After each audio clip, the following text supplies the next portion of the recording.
MrOlson.com presents an article published in the Retro Hut section entitled, Little Walter, a Clown and the Circus Illusion. Written by Mr. Olson and narrated by Beatrix and Arthur.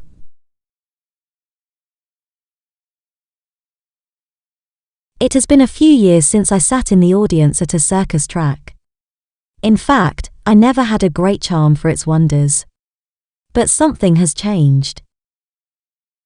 It was enough for a small child to push me there whenever the caravans were installed a few meters from our house. Every day we did the inspection of the assembly, and when the big tent went up, that girl's eyes shone with such intensity that I got amazed. I perfectly remember the last time I went to the circus. It was 10 years ago when a circus arrived in town and had almost all the Disney imagery on the poster. As soon as I saw them, I already knew that I would have to take my daughter to that circus. Seated in anticipation, we feel the fall of the circus illusion. Like me, she was inundated with the sadness that the artists brought to their chest, eyes and manner, which they tried to hide at all costs. After 15 minutes the girl asked delicately to go home. She was sad and did not want popcorn. I never went back to the circus.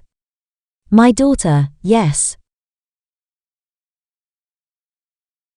I remembered this story when recently I found an extensive report from 1908, published on Portuguese Illustrated magazine, about the clown Little Walter, Alexandre Ulrich, who worked in the Lisbon Colosseum.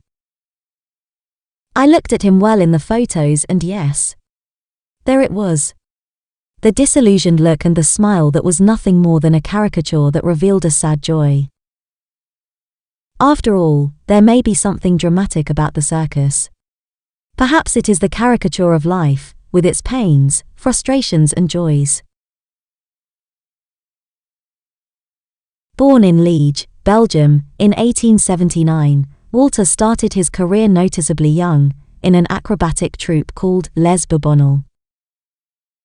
He debuted at Circus Renz, a German circus on stage between 1842 and 1897, as an acrobat and écuyer, and without anyone noticing him. They paid him badly, 3 shillings a day, and his situation was ungrateful because he was always overwhelmed with ideas and his role in the troupe was irrelevant. If only they paid him the amount he thought he deserved, some profit would come. Because of that, he proposed himself to be a clown, his big dream.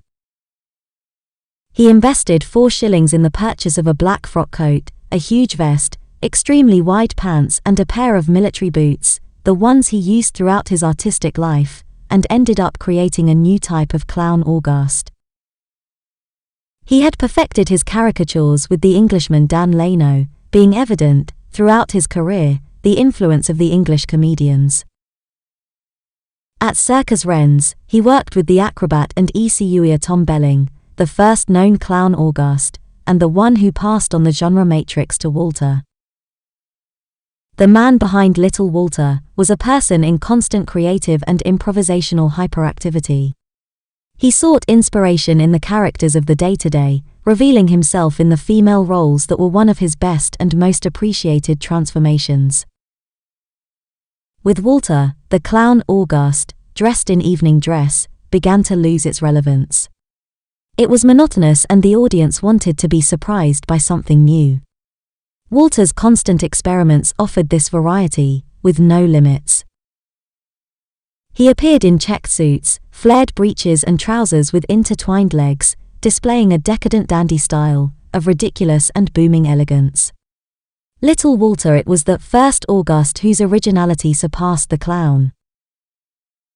According to Walter's implicit account, all this happened during the 10 years, between 1896 and 1906, of partnership between Little Walter and Antoinette. Together, they joined James Anthony Bailey's The Barnum and Bailey Circus Greatest Show on Earth, during his European tour between 1900 and 1902. During this period, both developed a set of humorous pieces that became a reference for the following generations. Maybe because of tiredness, or because of some incompatibilities with Antoinette's obsessively controlling methodology, little Walter decides to abandon the duo and establish his show. Even so, the influence of little Walter remained with Antoinette's partners. When Antoinette started working with Grock, in 1906, he found the ideal partner because, unlike Walter, he shared the same care for planning, precision and detail in essays and presentations. Walter was extremely versatile and possessed a formidable ability to improvise, adapting to the audience, often coming into conflict with Antoinette's ideas.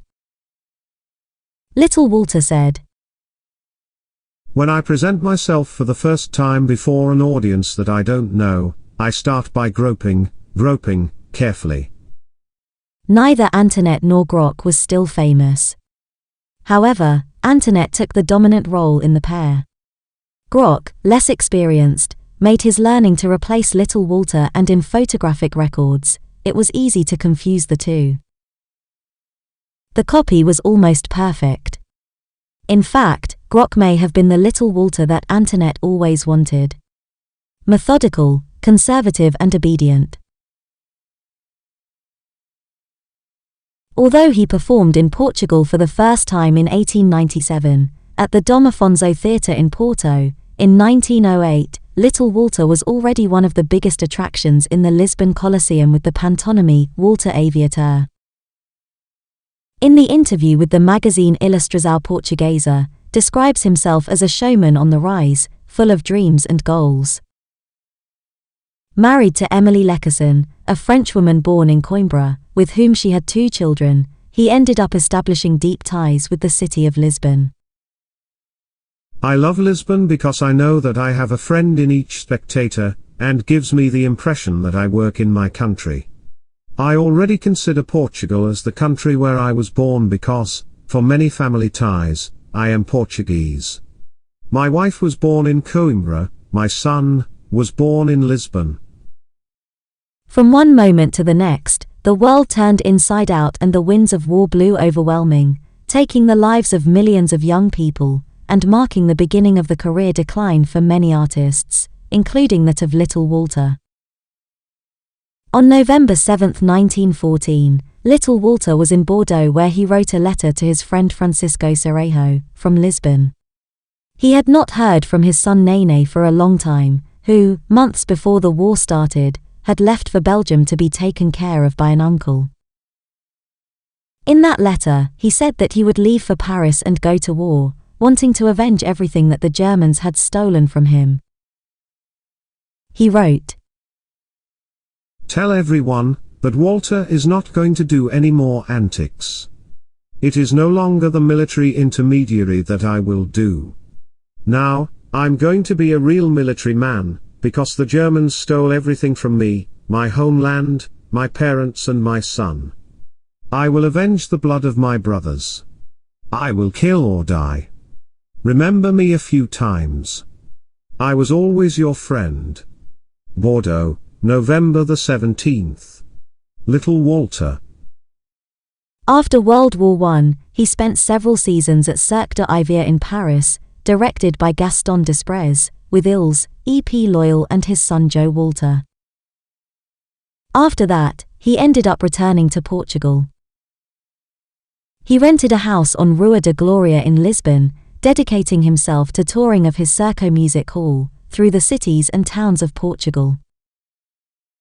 We can read, in the magazine Illustration of June 16, 1937, that Walter received the Commendation of the Benevolence, granted by the Portuguese government for his performances in children's homes and hospitals.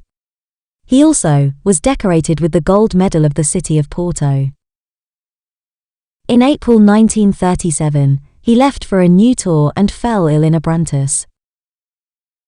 In Castelo Branco, his health deteriorated and his son-in-law Gio, married to his eldest daughter, still tried to arrange for him to be admitted to a hospital in Lisbon. There was nothing left to do. The smile of little Walter went out, and the Circus Music Hall cloth fell. He died in Castelo Branco in June 1937, poor, but surrounded by the whole family who, with him, lived to entertain and make others laugh. You can find more stories like this on the website mrdolson.com or listen to them on the podcast at mrdolson.com/podcast.